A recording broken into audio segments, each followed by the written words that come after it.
being used because we have no electricity. I thank the Honorable Minister, Nankabirwa. She's visited my district several times. Health Center 4, we do not have electricity. It is a serious issue, right, Honorable Speaker, and it needs to be really addressed. Thank you for the opportunity. Thank you. Yeah, thank you. Guru. Thank you, Right Honorable Speaker. I also would like to congratulate you on the successful election to the president of, is it? ACP. ACPU. Okay, ACP. Congratulations on behalf of the Gulu City people. Mr. Speaker, sir, this is an eye-opener to all of us.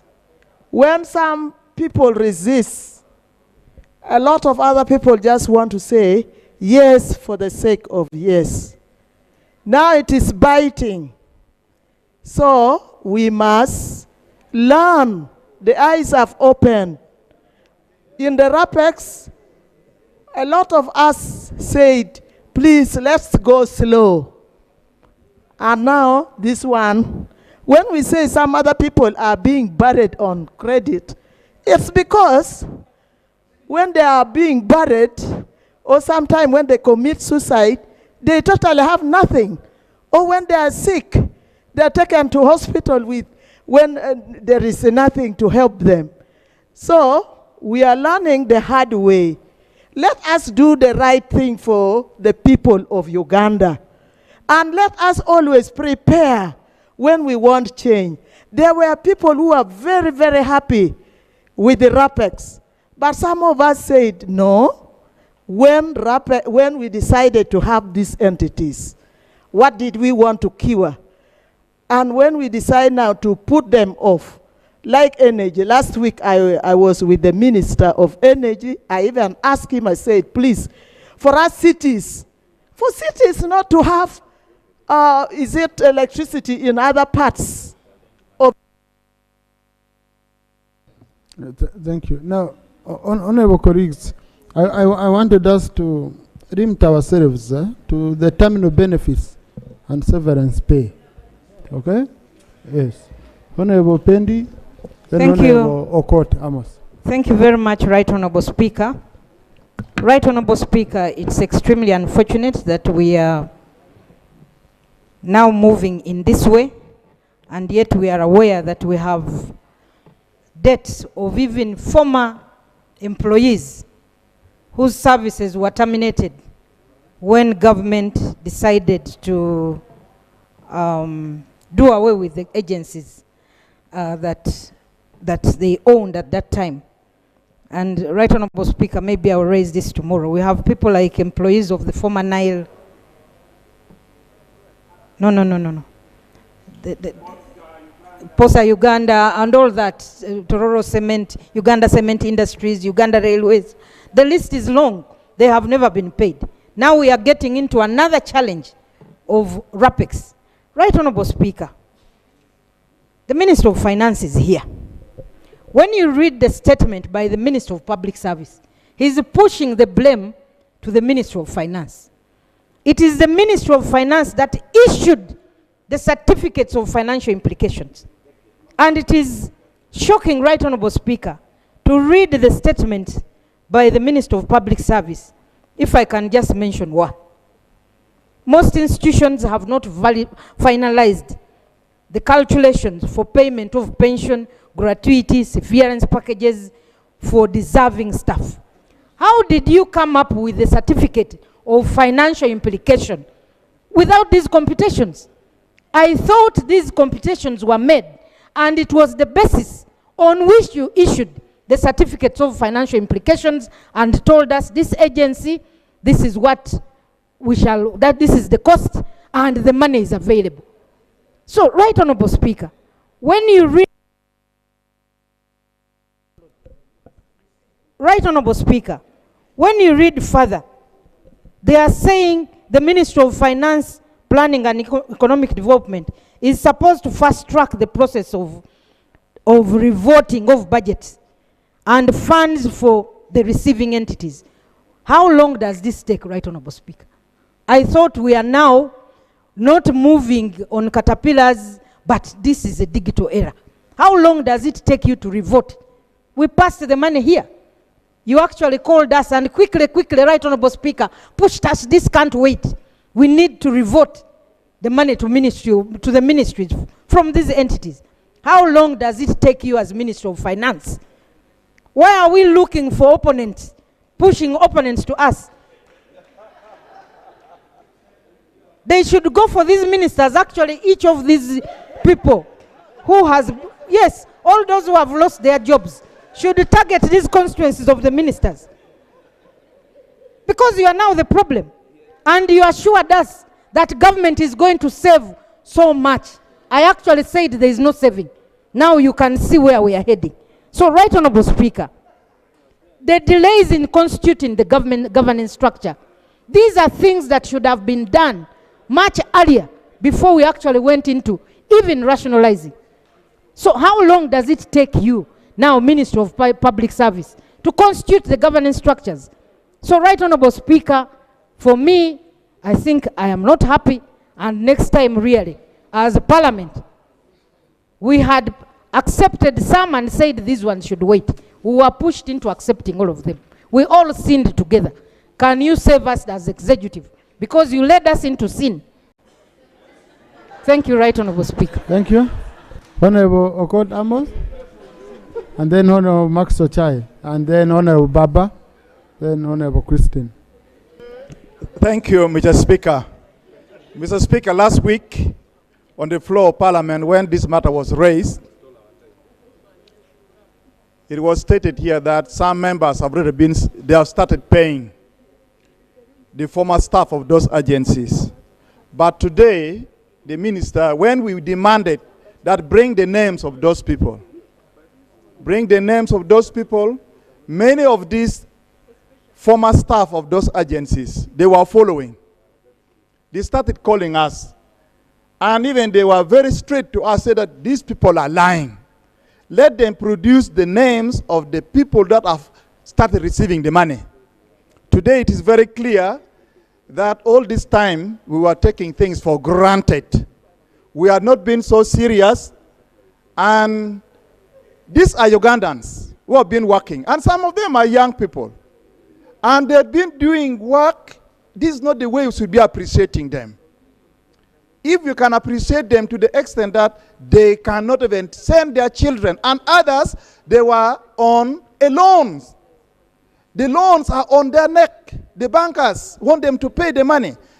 Mr. Speaker, I think we need to not only demand, but to direct the executive. If anything, we should stop Parliament until when they pay these people. Yes. Why should we sit here? Part of the country, they are lamenting. We rather say, let us stop until you get the money and pay these people. Should I move the motion? Because we are the one carrying the burden. Motion.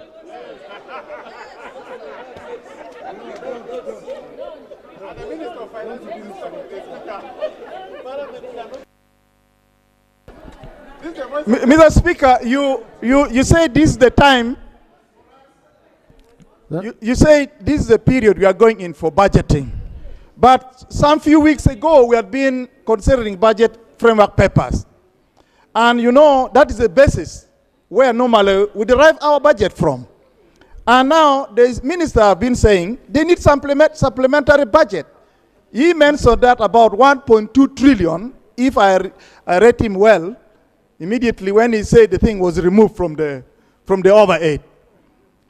As Parliament, we should not wait.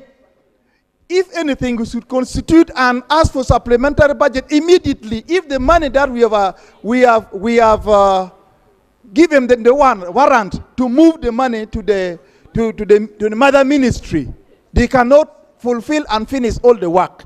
To me, thank you. We should not. Thank you. Thank you. Now, Honourable Minister, I think you need to bring us back into where you had, where you've reached. You bring us up to speed. Because I heard you saying the minister has released the money. Okay? So, just on that issue. Because the minister said the minister has released the money. Right Honourable for Speaker. this specific issue. Right Honourable Speaker. Yes, I can understand the anguish and the pain that the honourable members are expressing. I do. I understand. I am very sensitive. I'm also a human being like you. But I'm also an ex-official member of parliament, and I have a place where I come from where some of these agencies have been working. I understand. And actually, I commiserate and I sympathize. I take deeply all these concerns. Yes, you recall that the exercise took some time. It was very complicated. We moved, I think, in a circuitous way.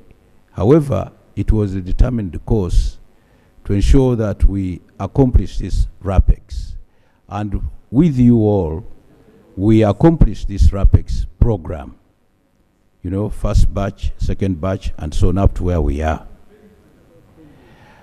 Right Honourable Speaker, the whole exercise had, first of all, to sort out who is going to go and who is going to remain, the job descriptions, and the departments that are going to be there. All that was accomplished. Now, the next thing was payment, which is of great concern to us. Yes, the payments, unfortunately, for some of these agencies, delayed. They delayed. With the exception, I think, of RIA and Planning Authority, the others delayed. However, all is not dark. All is not lost. As I said, as I was coming in here, I get communication from the Minister of Finance. Because you don't pay with the cowrie shells, you pay with money. When the money is there, then it is paid and everybody is okay. I would like, the Minister of Finance has finally released all the money that we require to pay and settle compensation for all these people who are concerned. Of the agencies whose laws were passed and assented to. Now what remains is for each individual vote, you know, to make the calculations and pay off. All I can say is that as soon as this is available to them, or which has actually been availed to them, they will start the process. Honourable Minister, Right Honourable Speaker, I would like to lay, with your permission, that's what I wanted to. This letter from the Minister of Finance, now really setting our hearts to rest. So you can read the title. The title is Supplementary Expenditure Schedule Number 2 for financial year 2024-25 for institutions affected under the rationalization of government agencies and public expenditures RAPEX reform. Right Honourable Speaker, I beg to lay. Thank you. Now, and please, I appeal to you. Let's look at this matter quite rationally, and let's help our colleagues who are suffering under this to overcome this problem. I beg to lay. No, I just have, I need a clarification from the Minister, okay? Minister for Finance, that has this been released under 3% or it's for prior approval? Because he has said it's a supplementary. You can have a copy, Honourable Minister, if you need. Thank you, Mr. Speaker. Mr. Speaker, under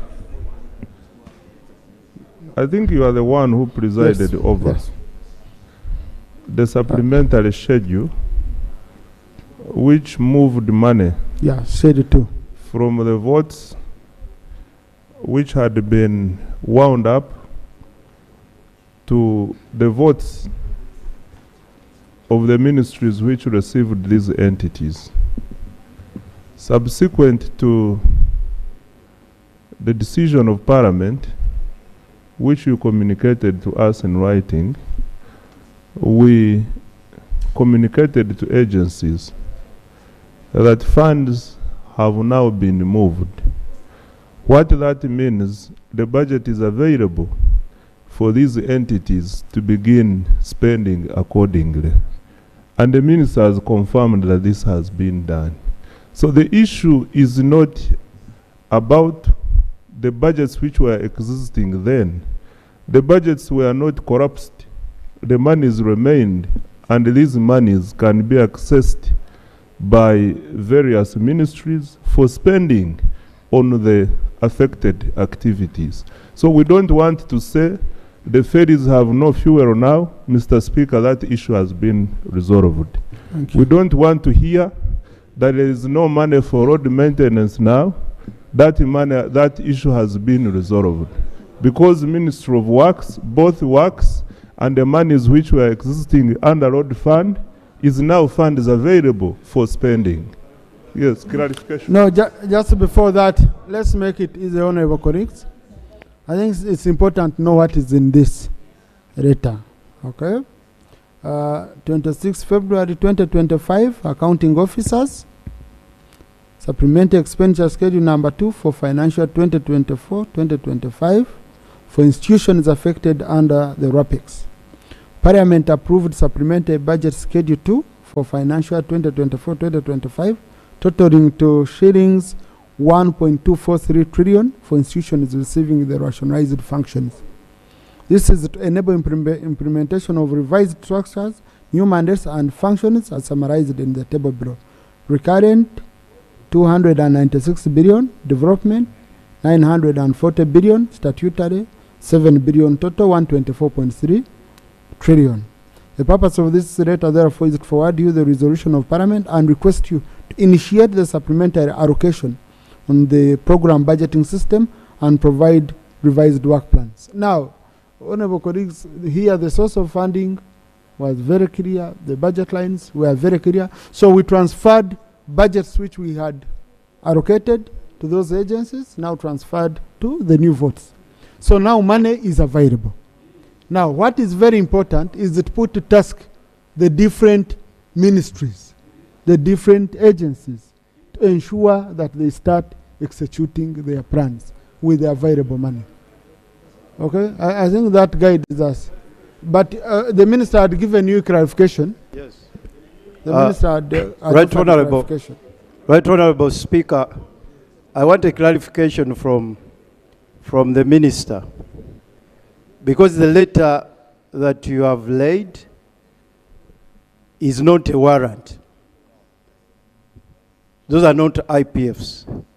So for us to be here and we are communicating to the beneficiaries that money has been released when we have simply a transfer of the votes, I want to know from you, when are you releasing money? When are you warranting? Is that the same? What you have read, is it a warrant? We just want to know. I want clarification. Right Honourable Speaker, there's new information coming from my back that there's an instruction from the PSST to the ministries that don't spend this money until told to do so.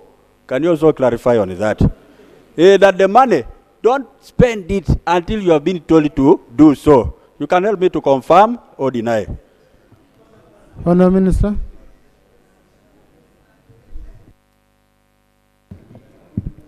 Thank you, Mr. Speaker. Mr. Speaker and colleagues, when we communicate availability of funds, the implication of this letter means is that the accounting officer now starts the process of accessing the money. What is the process? First, release, which this letter is communicating. Second process, warrant.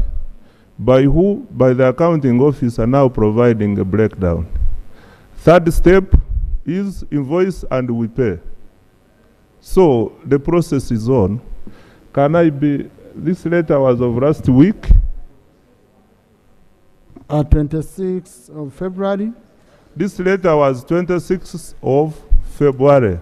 So that means the process in between, if the accounting officer is effective, by today, the votes have the money to spend. Though the ministry, the Ministry of Public Service has a stamp. The stamp was showing 3rd of February. Yes. Then they crossed with a pen and wrote on top March.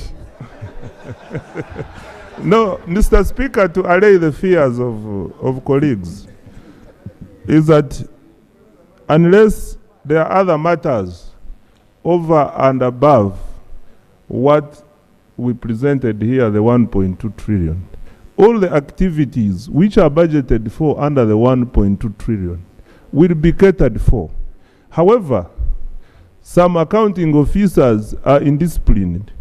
When they get this money, they want to put in other activities.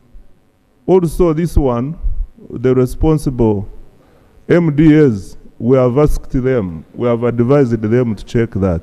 Ensure that this money is used for the intended purpose. Thank you. Thank you. Alop.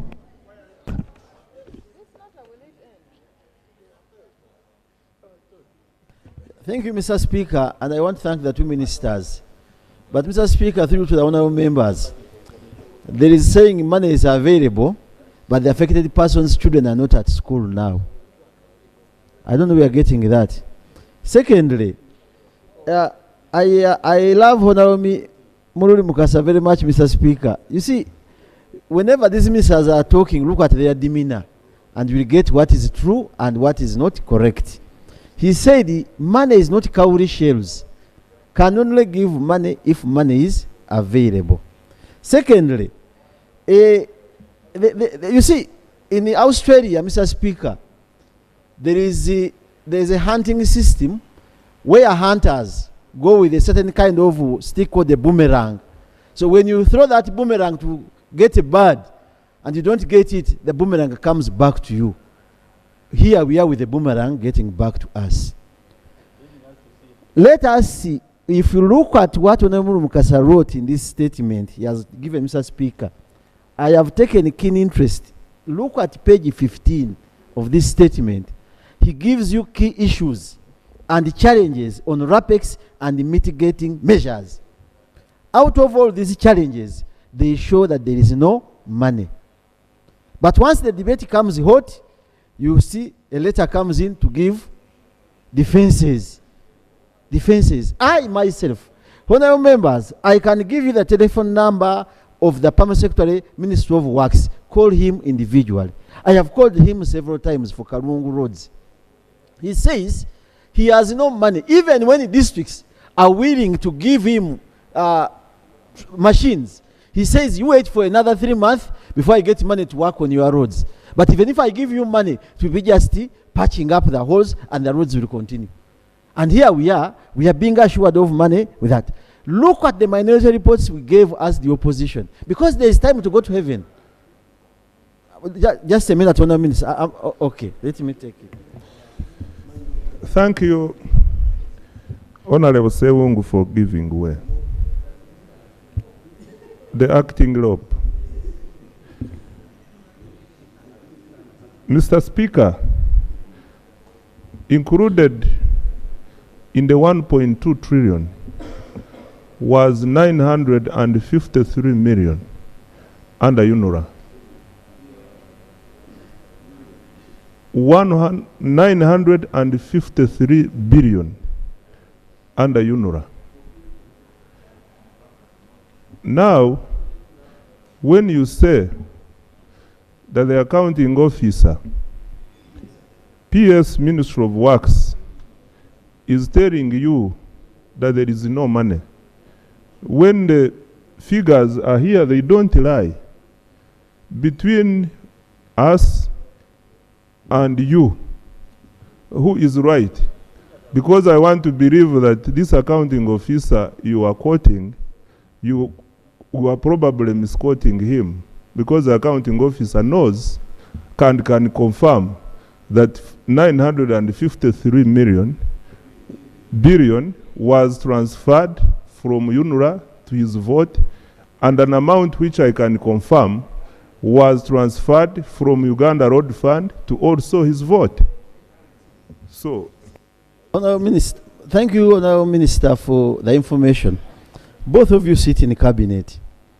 When this statement was coming on our being uploaded in our system, you met him, you were together. That's why you have a letter from finance being brought by him, not you.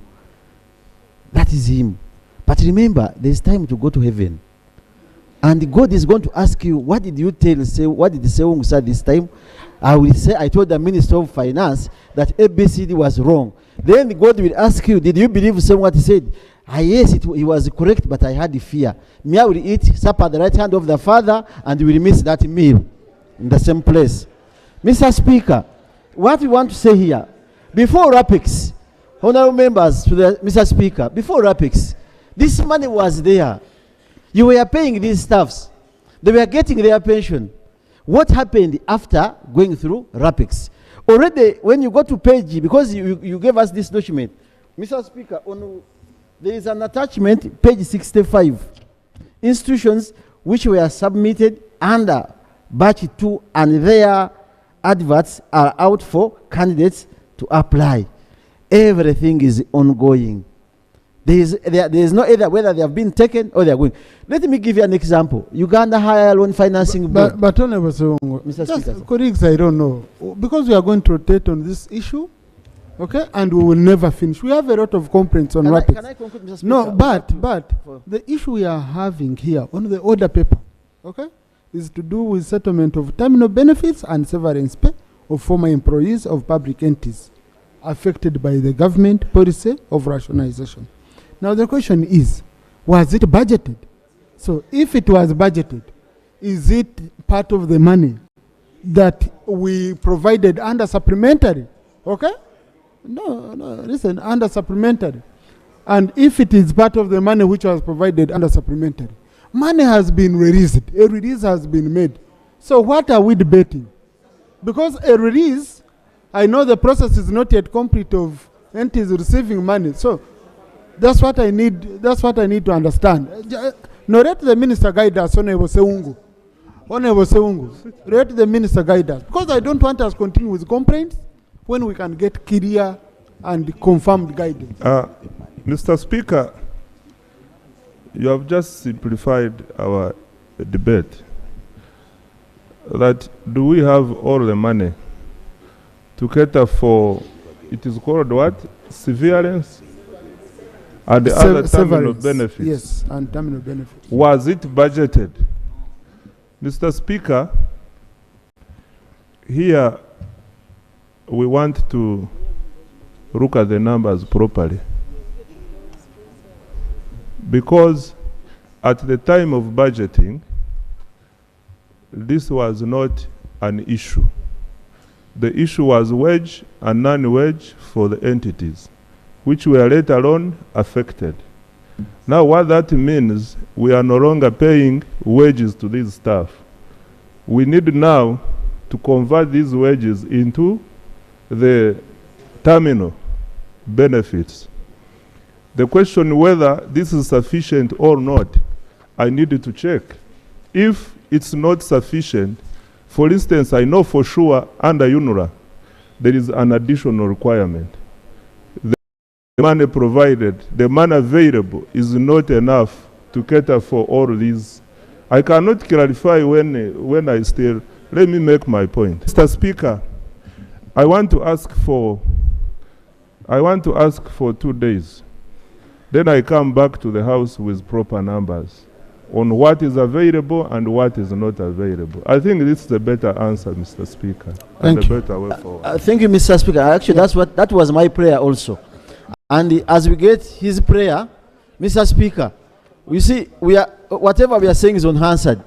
And he says money is available. We as members, we are going to hear from our people whether they have got money within the next 2 days. And nothing else. And the Honourable Minister is not hearing my prayer, because within 2 days, and what you have stated, we are expecting these people getting money because they are having their children. They are being sent out of their houses they are renting. They have challenges.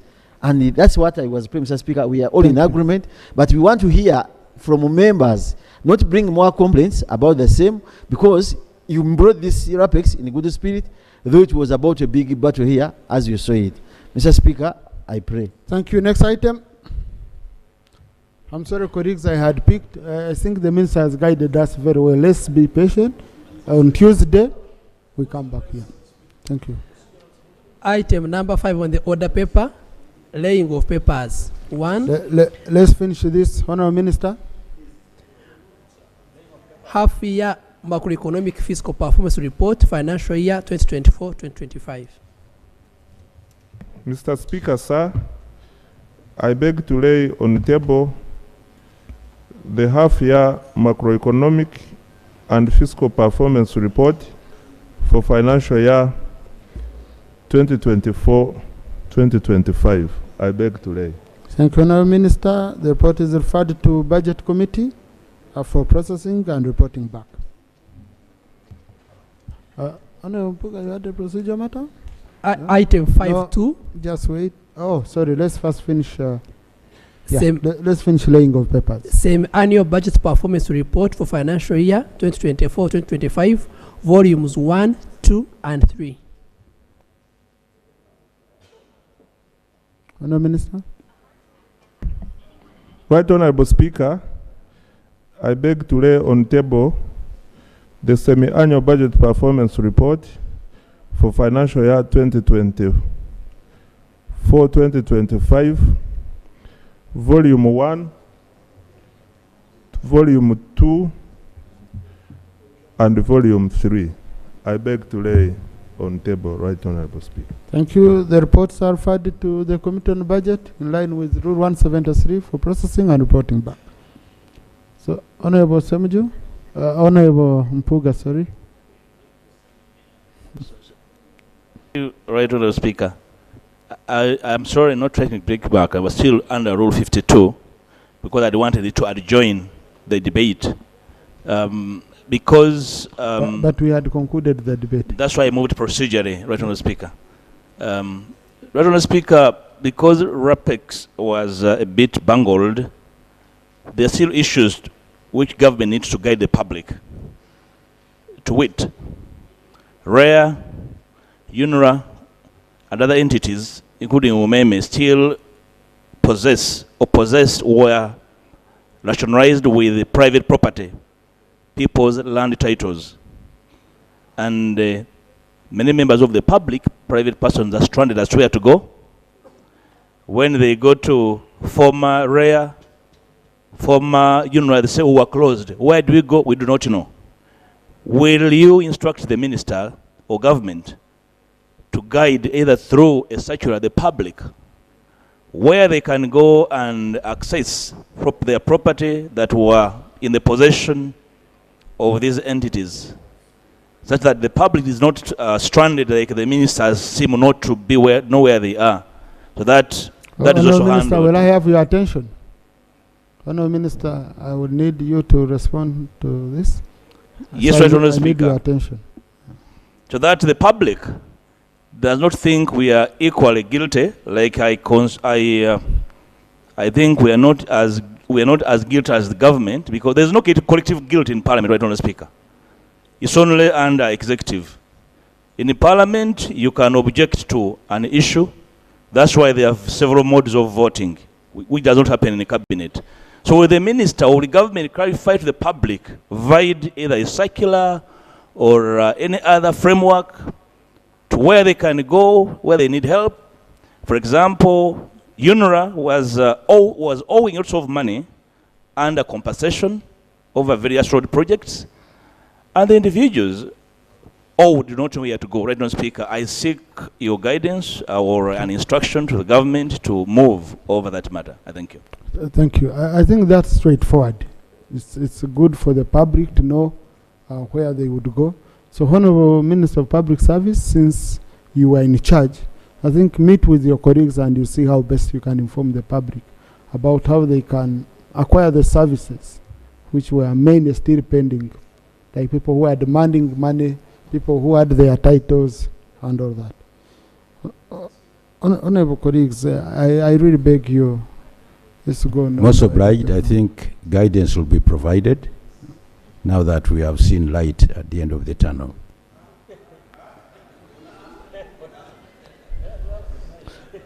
We are glad the minister has seen light. Why do you choose him? No, he has seen light. So, yeah. Thank you.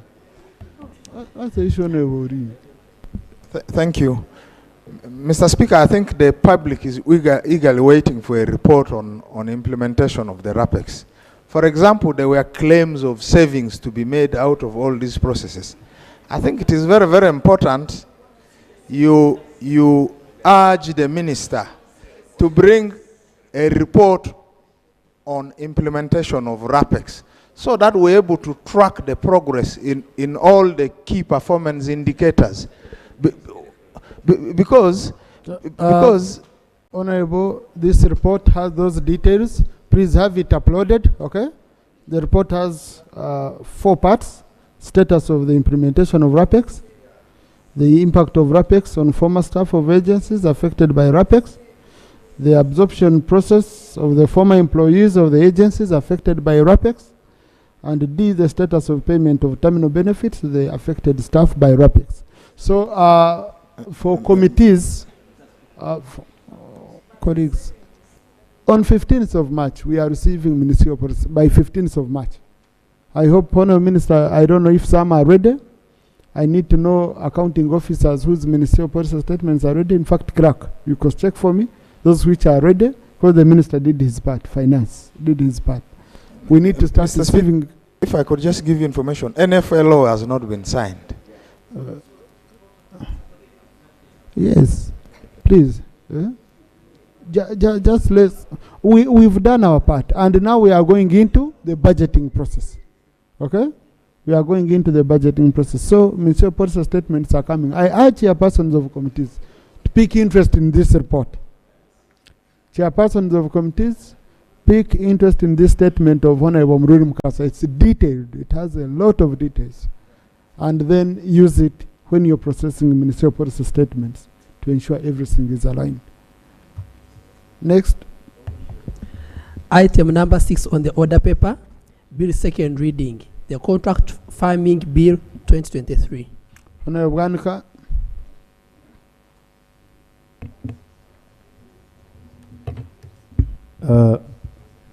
Right Honorable Speaker, honorable members, I beg to move that the bill entitled the Contract Farming Bill 2023 be read a second time. Is the motion seconded? Honorable Augon, Honorable Sawugo, Honorable Lilian, Haji Isa Abdi, Honorable Mudimi, Honorable Sarah, Saro Pendi, yes. Mitiana, Honorable Joyce Bagara, Honorable Beta Hall, DP Whip, Honorable Nebanda, and many members. Honorable Maui, Muuma, Honorable Milton Muuma, Chegegwa, woman MP. I hope I'm not out of order. Right Honorable Speaker. When we bring the bills here, we do expect the government to be in support of it. I have looked at the front page that represents the executive. No one has stood to second. Is it my understanding that the government is not supporting this bill? So it's in the order for the executive to keep quiet as if they don't support this bill? Are they in order? Thank you. I've on several occasions seen some ministers not standing up on even government bills. because when they are here, they are members of parliament. So I will not force a member of parliament, to come and support the bill. But honorable colleagues, on this one, what I want us to do is to receive the committee report, okay? So that I give you time, you go, you read through. Because I don't think it would be right for you to receive a report now and then we go on committee stage and conclude when it's such a wrong and new bill, not an amendment, but a new bill. So I want to give you some little time to go and read through. Yes, even betting, I'm trying to see how we manage time. I had wanted us to debate, so let's see the time. But I had wanted that Attorney General to be with us when we are debating. So, Honorable, would you want to justify your motion? To speak to your motion, sorry?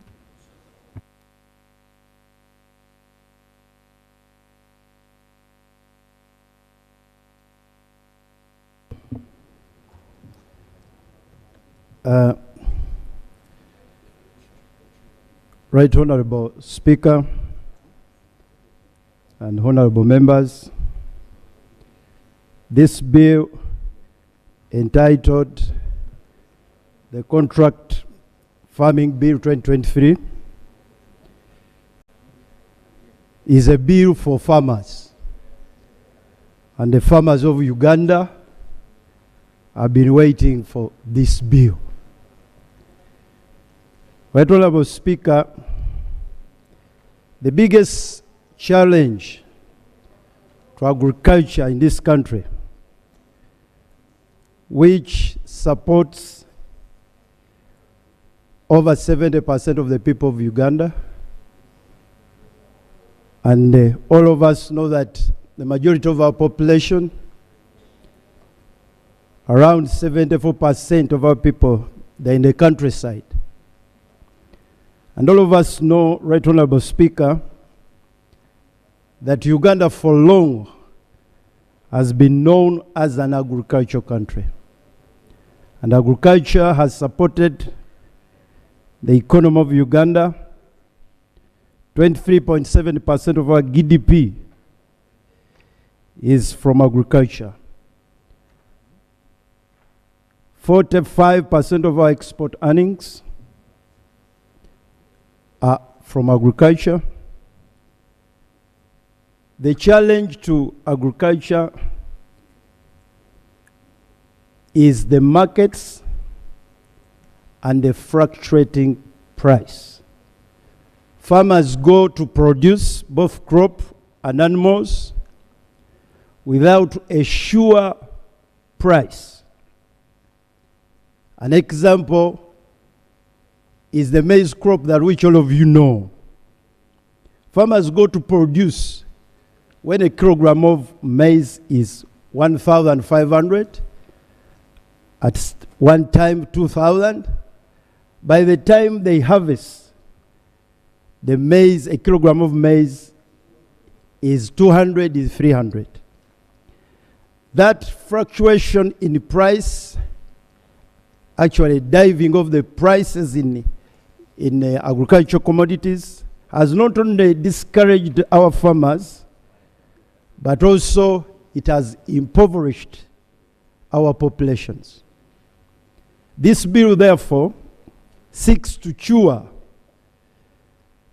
the challenge of the fluctuating prices and guarantee better price for our farmers.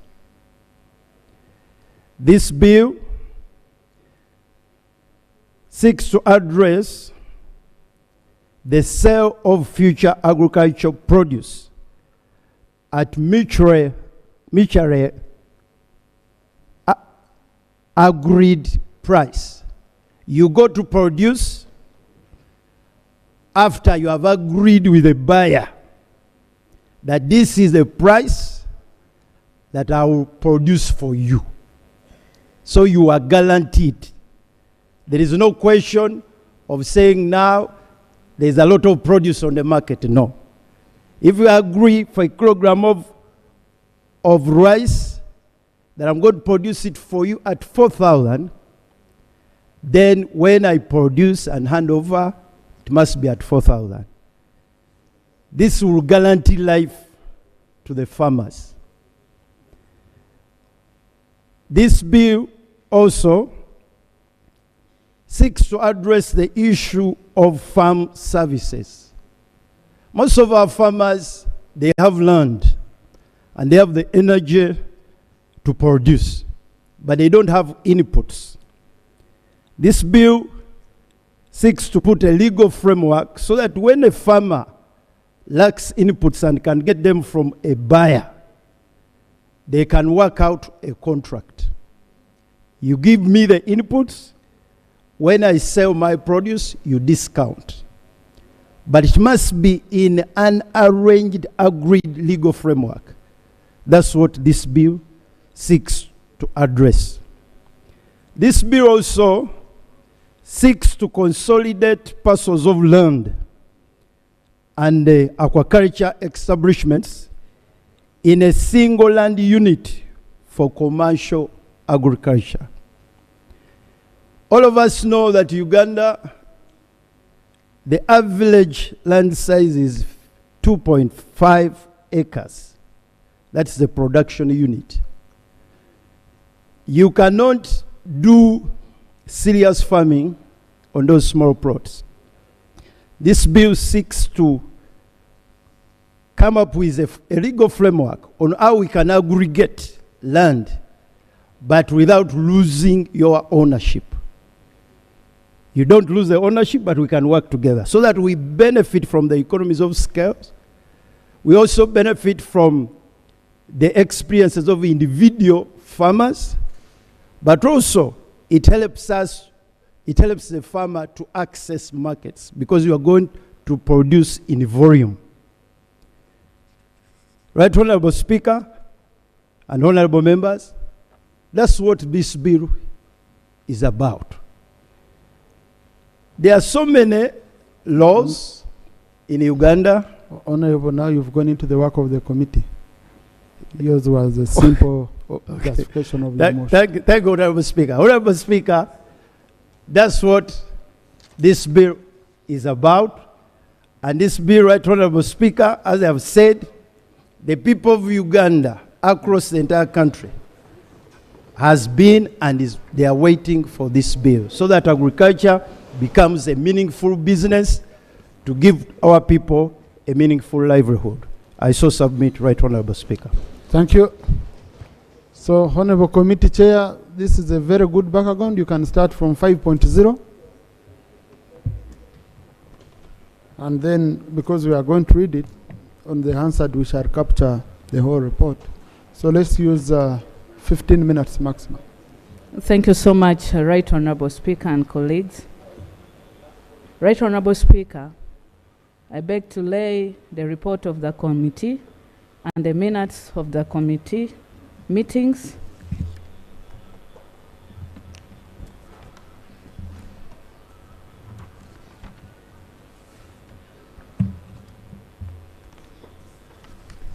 Right Honorable Speaker and colleagues, I beg to present the report of the Committee of Agriculture, Animal Industry and Fisheries on the Contract Farming Bill 2023. And because of the time, I would just like to go through a bit of the introduction and we move straight to recommendations.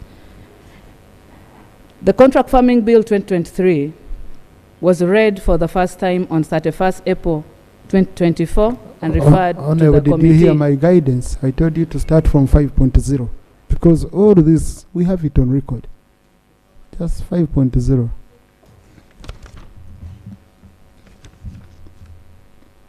That's page 8. Yes, I'm moving there. Yes.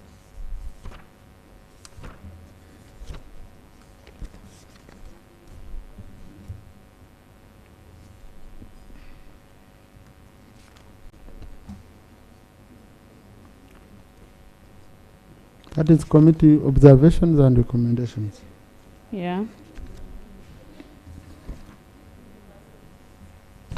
Observation.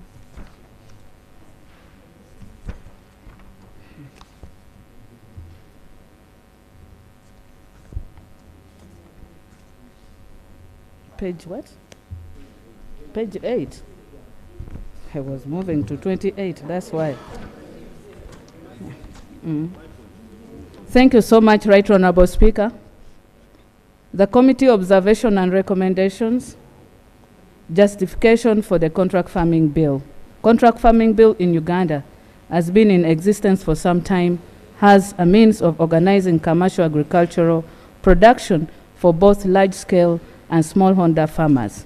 Currently, contract farming is used as one of the promising frameworks for the delivery of price incentives, technology, and other agricultural inputs among smallholder farmers by private farms, multinational companies, and international aid and lending agencies. While the motive behind contract farming may vary by actors, it is a fact that contract farming is crucial in the commercialization of smallholder agriculture and aims poverty reduction in Uganda. In Uganda, contract farming has been traditionally restricted to plantation crops, sugarcane, tea, tobacco, and currently oil palm, where outgrowers have been supplementing production of large processing agribusiness farms. However, today, contract farming has been embraced by cereal farmers. Many other agribusinesses and farms have some cooperative unions, have also extended contracts to smallholder farmers to ensure a continuous supply of critical inputs.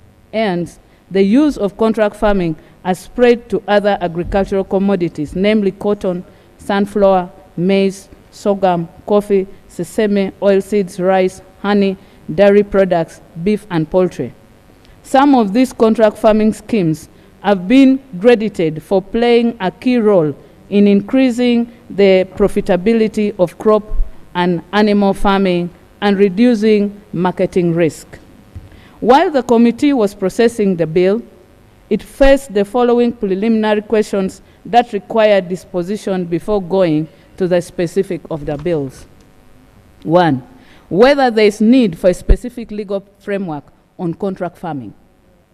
2. Whether the bill satisfies all legal requirements needed to process a private member's bill, namely A, a certificate of financial implication, B, consultation with Attorney General and the affected government ministries, departments, or agency for technical assistance before introducing the bill.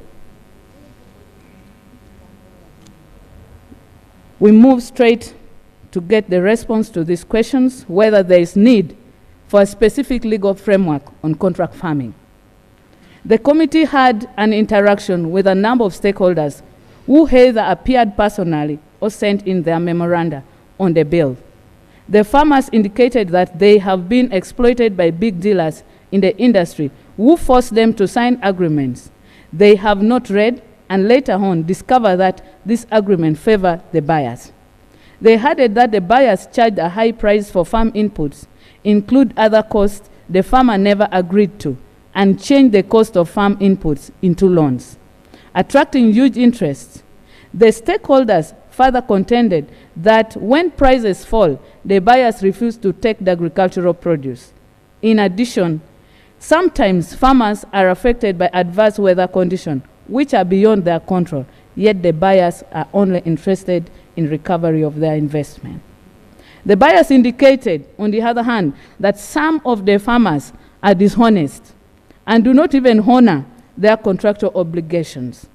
That in most cases, farmers are supplied with farm inputs, and at the time of harvest, they sell their produces to other people. They also contend that it is not easy to fix prices since agricultural prices fluctuate from seasons to season. They further contend that there are farmers who are so negligent that they fail to attend to their farms, making the buyers to lose their investments. The committee, therefore, was concerned and sought to find out whether these challenges are already addressed by other laws in the country. The committee studied the Contract Act and Sale of Goods and Supply of Services Act. When we observed and analyzed the Contract Act, the purpose of the Contract Act, Cap 284, can be deduced from the memorandum of its bill.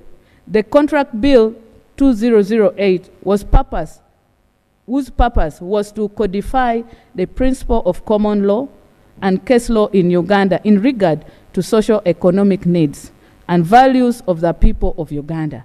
The Act covers the ingredients of a contract like offer, acceptance, communication, and contingent contracts that are subject to the happenings of a certain event in the future. The Contract Act Cap 284 is general in nature and focuses on finished goods and services.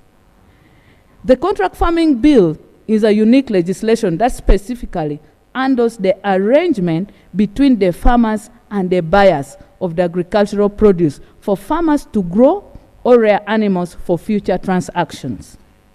By clearly spelling out the roles and obligation of each party to the agreement till their objective is achieved.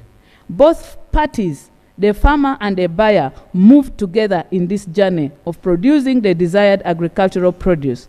This arrangement is not covered at all by the Contract Act. We went ahead to the Sales of Goods and Supply of Services Act. The committee studied the Sale of Goods and Services and Supply of Services Act and appreciated that whereas the Act covers future goods and contract farming, deals in supplying and purchasing of agricultural produce in future, the law does not envisage that the buyer is part and parcel of the journey to produce the agricultural produce. The Act envisages the farmer on his own producing the agricultural produce and supplying the buyer. In this arrangement, the buyer is at the tail end waiting for ready agricultural produce for delivery, whereas the Contract Farming Bill deals with the relationship that brings together the farmer and the buyer to be part of the journey to realize the desired goal. Contract farming is a unique arrangement that requires a specific legislation. The same way public procurement and disposal of public assets is unique and would not fit under the Sales of Goods and Supply of Services Act. We also went ahead on the Tobacco Control and Marketing Act. In 2015, tobacco farmers in the district of Kanungu, Chibale, Kakumiro, and West Nile petitioned Parliament against Continental Tobacco Uganda Limited for failure to pay farmers who supplied tobacco leaves worth 5 billion, which was sold to the company. And instead of being the farmers, the company technical officers opted to confiscate. Instead of paying the farmers, the company technical officers opted to confiscate the contract books from farmers. The Tobacco Control and Marketing Act does not regulate farmers' relationship with suppliers under contract farming. The Act regulates supply of seeds just for quality assurance, harvesting and marketing, sales. And the Act does not deal with the contractual relationship with the supplier of the seeds, rather provides the seeds quality assurance to be followed while procuring the seeds. From the Act and the statutory instrument issued under the same Act,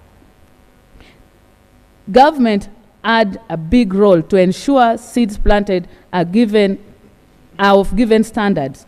It was easier for government to control the value chain. This is no longer the case.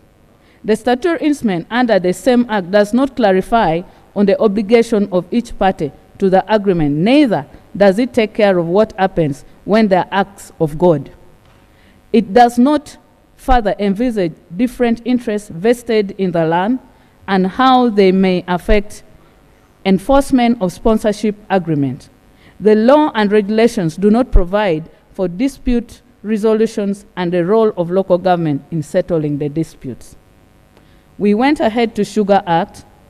Over the last 10 years, the sugar industry has been expanding production by 20% per annum. The boom has been legitimized through narratives of poverty eradication and prosperity for all Ugandans. Since much of the cane supply for this expansion comes from the outgrower farmers, who are currently supplying about 50% of the total cane required by the major sugar factories. The outgrowers and smallholder farmers to sustain the supply of sugar